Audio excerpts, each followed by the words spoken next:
평화가 너희와 함께. 아버지께서 나를 보내신 것처럼 나도 너희를 보낸다. 친애하는 교영자매 여러분, 부활하신 주님의 은총과 기쁨이 온 세상 모든 이에게 내리기를 빕니다. 특별히 분쟁과 전쟁으로 불의와 억압, 분열과 소외의 상황에서 고통받고 있는 분들에게 부활하신 주님의 참 평화와 위로가 전해지기를 간절히 기도합니다. 우리는 2025년 희망의 순례자 희년의 주님의 부활을 맞이했습니다. 이 희년에 맞이하는 부활은 더욱 큰 기쁨과 깊은 의미로 우리에게 다가오며 특히 희망에 관하여 묵상하게 합니다. 복음서는 예수님의 부활을 요란한 사건으로 보도하지 않습니다. 만인이 보는 앞에서 주님께서 화려하고 위풍당당한 모습으로 등장하는 식의 부활, 다른 이야기는 없습니다. 부활하신 예수님께서는 그저 빈 무덤의 표상을 통해서 실패의 좌절과 슬픔 속에 주저앉아 있는 이들 곁에 조용히 다가오십니다. 그것은 온유한 승리이며 우리에게 깊은 위로와 치유를 선사하는 구원의 신비입니다. 부활하신 예수님께서는 이별과 상실의 슬픔 속에 울고 있는 마리아 막달레나에게 그 이름을 불러주시며 당신 현존을 드러내십니다. 이렇듯 지금 삶의 온갖 시련으로 아파하고 절망하는 사람들 옆에 부활하신 그리스도께서 조용히 현존하시며 우리 한 사람 한 사람의 이름을 불러 위로해 주시는 것입니다. 또한 그분께서는 예수님을 십자가 죽음으로 떠나보낸 실망 속에 침통한 마음으로 엠마오를 향해 가던 제자들의 마음을 당신 말씀으로 뜨겁게 타오르게 해주십니다. 이렇게 지금 부활하신 주님께서는 인생 여정에서 온갖 실패와 실망을 겪으며 힘겹게 걸어가는 우리 곁에서 함께 걸으십니다. 또한 말씀과 성찬의 나눔을 통해 우리의 닫혔던 눈을 열어주시고 우리의 마음이 벅차오르게 해주십니다.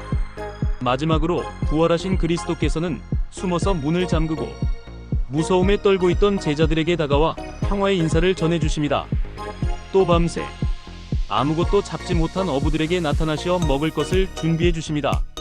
이는 그분께서 사회 안에 여러 분열과 갈등의 긴장 속에서 두려움에 떨고 있는 우리에게 참 평화를 선사하시고 불안과 불신의 밤을 지새우며 헛수고에 지쳐버린 우리에게 생명의 양식으로 힘을 주심을 보여주는 것입니다. 지금 군사적 갈등과 긴장 속에서 분쟁과 전쟁의 아픔을 겪고 있는 세상을 보며 또 빈곤과 질병의 세계적 고통과 전 지구적인 극심한 기후위기 그리고 사회 공동체의 분열과 경제적 위기를 겪으면서 어떤 이들은 묻습니다. 부활하신 주님께서는 과연 어디에 계시느냐고 말입니다. 그분께서 부활, 승천하시고 나서 오랜 시간이 흘렀는데도 왜 세상의 어둠은 변하지 않느냐는 것입니다. 한 가지 우리가 확신하는 것은 부활하신 그리스도께서 인간의 고통을 외면하지 않고 시련 속에 우리 곁에 신비로이 현존하신다는 믿음과 희망입니다.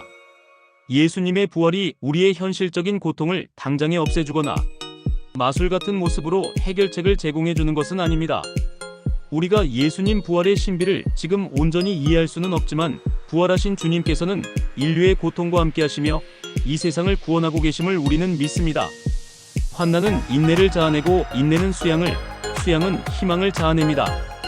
우리가 부활하신 그리스도를 만나 구원을 체험하는 것은 바로 희망을 통해서입니다. 시련 속의 인내와 수양을 통해서 우리는 이 희망을 다져갑니다. 이는 눈에 보이지 않는 것에 대한 희망입니다. 우리는 희망으로 구원을 받았습니다. 보이는 것을 희망하는 것은 희망이 아닙니다. 보이는 것을 누가 희망합니까? 우리는 보이지 않는 것을 희망하기에 인내심을 가지고 기다립니다. 최근 우리 사회는 희망이 위협받는 듯한 어려운 시기를 보냈습니다. 계엄 선포로 시작된 깊은 혼돈과 정치적 혼란은 국회의 계엄 해제 선언, 헌법재판소의 대통령 파면, 선고의 과정을 이어가면서도 여전히 해소되지 않고 그 여파가 이어지고 있습니다.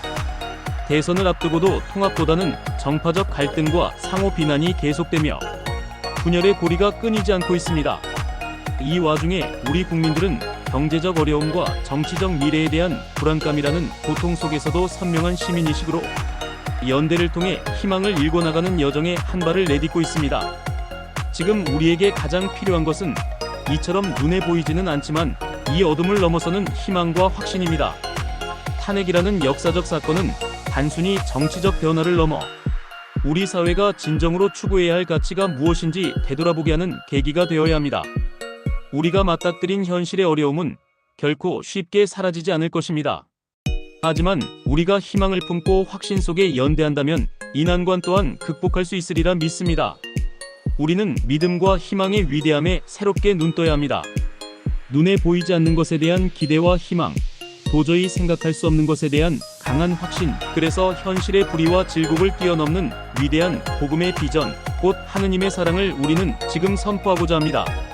오늘날 우리를 실망케 하고 좌절시키는 여러 사건과 상황 속에서도 프란치스코 교황님의 2025년 정기 희년 선포 칙서의 제목처럼 결코 희망은 우리를 부끄럽게 하지 않습니다. 오늘의 부활 체험은 보이지 않는 것을 희망하도록 우리를 인도합니다. 삶의 기대와 희망을 상실한 이들에게, 또 삶의 참다운 가치가 실종된 세상에서 살아가는 이들에게 우리는 이 희망의 복음을 전합니다. 이제 하느님의 약속을 향해 온 인류가 함께 걸어가는 길 시노드에서 이 희망의 메시지를 전하고자 합니다. 특별히 이 희년 동안 우리는 인류의 여정에서 희망의 용감한 증인, 곧 하느님 자비의 선포자가 되어야 하겠습니다. 하느님께서 부활의 신비를 전하는 여러분을 믿음에서 얻는 모든 기쁨과 평화로 채워주시어 여러분의 희망이 성령의 힘으로 넘치기를 바랍니다. 바다의 별이신 성모님께서 힘든 풍랑을 헤치며 나아가는 우리 모두를 위해 전구해 주시기를 청하며 주님 부활의 기쁨이 여러분 모두에게 가득하시길 기도합니다. 도움이 되셨다면 구독과 좋아요 부탁드려요.